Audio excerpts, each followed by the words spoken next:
ఇటీవల ఎఫ్డీలకు పోటీగా mutual funds లో పెట్టుబడి పెరుగుతున్నాయి. కొంచెం రిస్క్ ఉన్న దీర్ఘకాలంలో ఎక్కువ రాబడి ఇచ్చే అవకాశం ఉండడంతో ప్రజలకు ఆసక్తి పెరుగుతోంది. ఈ నేపథ్యంలో ఎస్బీఐ మ్యూచువల్ ఫండ్ కొత్త పథకాన్ని తీసుకువచ్చింది. ప్రముఖ ప్రభుత్వ రంగ బ్యాంకు అయిన స్టేట్ బ్యాంక్ ఆఫ్ ఇండియా గురించి ప్రత్యేకంగా చెప్పనవసరం లేదు. దాని అనుబంధ సంస్థ అయిన ఎస్బీఐ మ్యూచువల్ ఫండ్స్ కొత్త పథకాన్ని అందుబాటులోకి తెచ్చింది.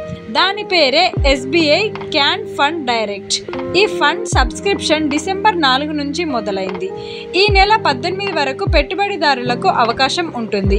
ఈ ఫండ్ లో కనీస పెట్టుబడి ₹5,000గా నిర్ధారణ చేశారు. గరిష్టంగా ఎంతైనా ఇన్వెస్ట్ చేసుకోవచ్చు. దానికి పరిమితి లేదు. అలాగే దీనిలో ఎంట్రీ లోడ్ అంటూ ఏమీ ఉండదు. ఎగ్జిట్ లోడ్ మాత్రం 6 నెలల్లోపు ఫండ్ ను వెనక్కి తీసుకుంటే 0.5% వసూలు చేస్తారు. స్టాక్ మార్కెట్ పై ప్రజలకు ఇటీవల కాలంలో అవగాహన బాగా పెరిగింది. వివిధ కంపెనీల షేర్లు, వాటాలు కొనడం, అమ్మడం, ఐపీఓ తదితర వాటిని జాగ్రత్తగా గమనిస్తున్నారు. షేర్లను డైరెక్ట్ గా కొనేందుకు చాలా మంది ఆసక్తి చూపుతున్నారు. అలాగే తన తరఫున షేర్ మార్కెట్ లో పెట్టుబడులు పెట్టి మ్యూచువల్ ఫండ్స్ లు ఇటీవల కాలంలో బాగా పెరిగాయి. వాటి మేనేజర్లు షేర్ మార్కెట్ కు క్షుణ్ణంగా పరిశీలించి లాభదాయకమైన వాటిలో మన డబ్బులను పెట్టుబడి పెడతారు. కొత్తగా ఈ రంగంలో పెట్టుబడులు పెట్టే వారికి మ్యూచువల్ ఫండ్స్ చాలా బాగుంటాయి. మార్కెట్ లావాదేవీలపై పూర్తి అవగాహన కల్పిస్తాయి. ఎస్బీఐ మ్యూచువల్ ఫండ్ తీసుకువచ్చిన క్యాన్ ఫండ్ డైరెక్ట్ అనేది ఈక్విటీకి చెందిన పెట్టుబడి మార్గం. మార్కెట్ లో రిస్కులను